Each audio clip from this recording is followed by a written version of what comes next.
From Storm Tracker 6, this is Forecast First, sponsored by Auto Owners Insurance. Simple human sense. We are still holding on to dry and very sunny conditions across mid-Michigan this evening. Temperature-wise, not too bad. Still 80 degrees over in Hastings. Compare that to 77 for our current temperature in Lansing and Charlotte. 78 degrees right now over in St. John's, Owasso, and in the city of Jackson. However, notice they're already really cooling things down off to our north and west. Portions of the Upper Peninsula already in the mid to upper 60s. That cooler air mass will be moving into our region as we go throughout the second half of the work week here. Before that happens, we are still going to be dry and mostly clear overnight tonight. Temperatures slightly warmer compared to where we were this morning, only cooling down into the mid-50s. I'll have more details coming up in just a bit. 6 News at 6 starts right now. WLNS is here for you, celebrating 75 years of bringing you the news with 6 News at 6. Michigan State University has filed a motion to dismiss sexual assault advocate Brenda Tracy's lawsuit against its trustees. It's our top story at 6. Thank you for joining us. I'm Siobhan Klepfer. And I'm Jorma Duran. Brenda Tracy was brought to campus by then head football coach Mel Tucker as a consultant to educate his team about sexual misconduct. But in 2022, she claimed Tucker sexually harassed her. And this past June, Tracy filed a federal lawsuit against the MSU trustees. Well, today, the university officially filed a motion to dismiss that lawsuit. Taryn Simmons read through the filing today. She joins us now live in the studio with the university's argument. Good evening, Taryn.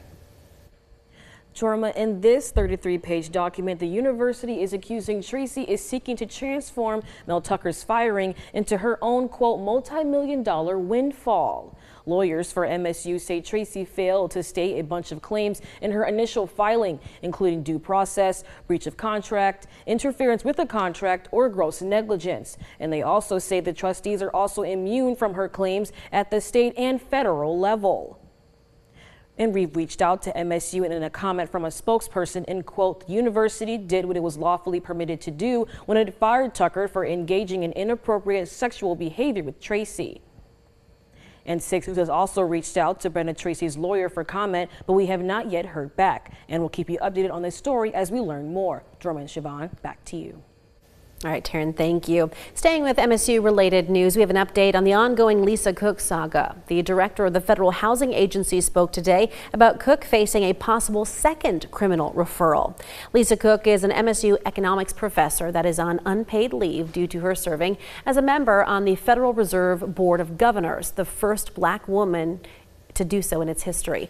Cook recently came under fire by President Donald Trump, who is accusing her of mortgage fraud, citing 2 properties being claimed as a primary residence. Federal Housing Finance Director Bill Pulte was the one who originally made the allegation against Cook on social media. He doubled down today, saying he's looking into a second criminal referral after he and his team, quote, dug in. She said that she had a second home, but then in her disclosures to the U.S. government, she called it an investment in rental property. Investments in rental properties are different than second homes. And back in that time frame, 2021, where she took out these 3 mortgages, you had different rates for these different types of classifications. Cook has since sued the Trump administration, arguing the president's unsubstantiated claim does not give him the authority to fire her. She also claims the move is in retaliation for the Fed refusing to lower interest rates.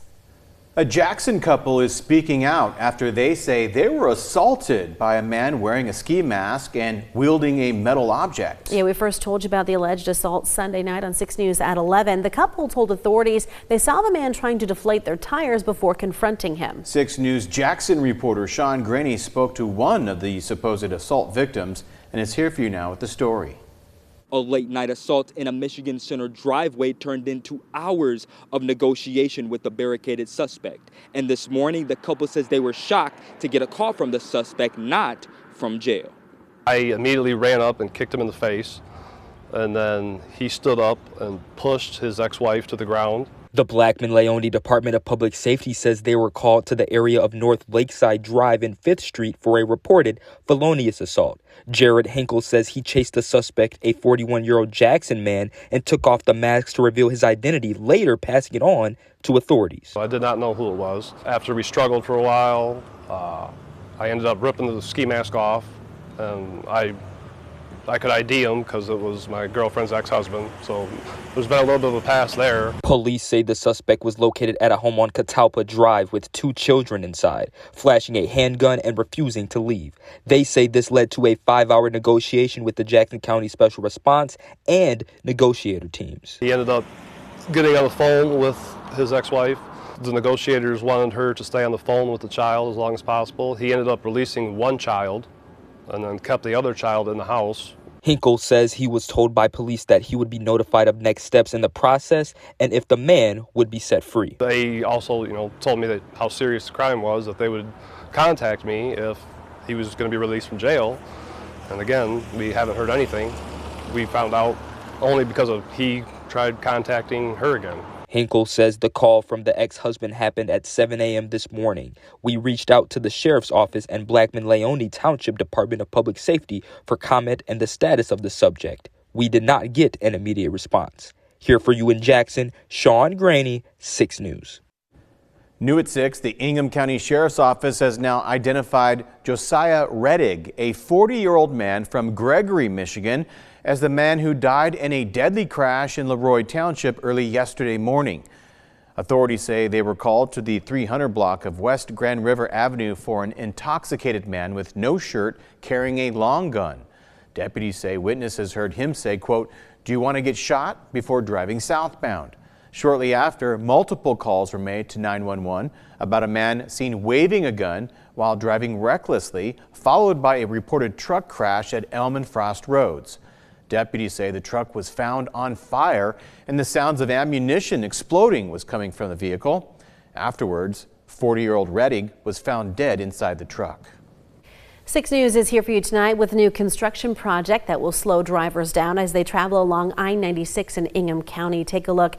Beginning today, one lane of westbound 96 will be closed at M52. Construction crews are working on a project to help maintain the bridge there, and they'll be working here for a while. We're told this lane closure will last until October 18th.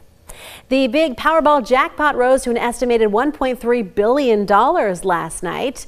No one has matched all 6 numbers since May 31st. Lottery officials say if there's a winner after the drawing this Wednesday, the $1.3 billion jackpot will be the 5th largest prize in the game's history.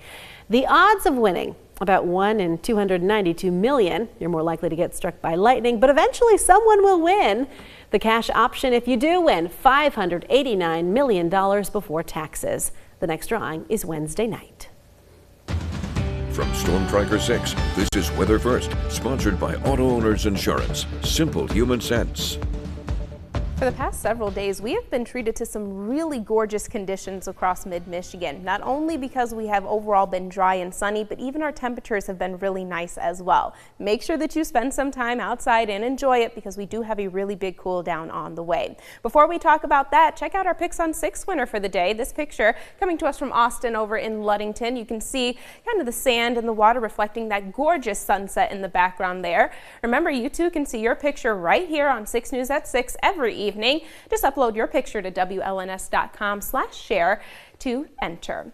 Satellite and radar still going to keep us dry and mostly sunny as we go throughout the rest of the evening. Our main concern actually going to be this low pressure system and its cold front off to our north and west. That system not only increasing the chance for a couple of showers and maybe a rumble of thunder as we move into our Wednesday afternoon and evening, but also, as I mentioned, it's going to bring a significantly cooler air mass into the region by the time we get into our Thursday. Before that arrives, we're still going to be really nice overnight tonight. Overnight lows cooling down into the mid-50s. Still a fair amount of sunshine in the forecast as we go throughout the first half of our Wednesday. By 1-2 o'clock Wednesday afternoon, that's when the chance for rain will begin to move in. But notice this is going to be very scattered in nature. It's not going to be very widespread. However, a couple of pockets of some heavier downpours will be possible across the region as we move into late Wednesday afternoon and evening. Overall rainfall totals, however, should remain below that 1-inch mark. As that cooler air mass settles in throughout our Thursday, we'll balance balance it out with more dry weather and more sunshine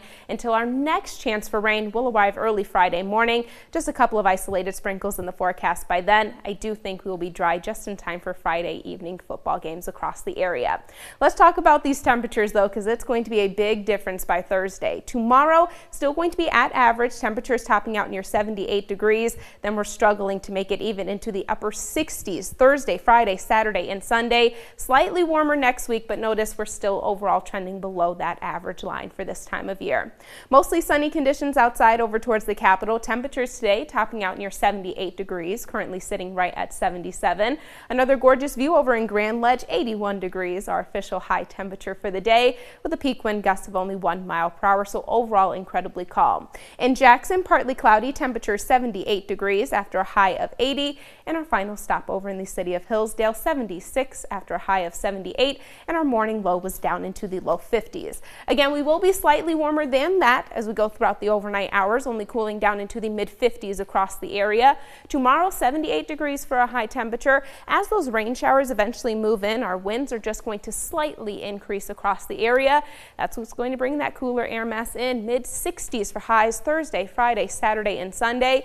Even though we're cooler for the weekend, at least we are dry and sunny. And of course, those cooler temperatures will not be sticking around for long. That's nice. And did you notice 2 weekends in a row of nice sunshine? Yeah, we were talking earlier. No humidity is amazing. I know. Love it. It's just going to be, I got to get used to, like I said, grabbing the jacket in the morning. Right. Yeah. Okay. We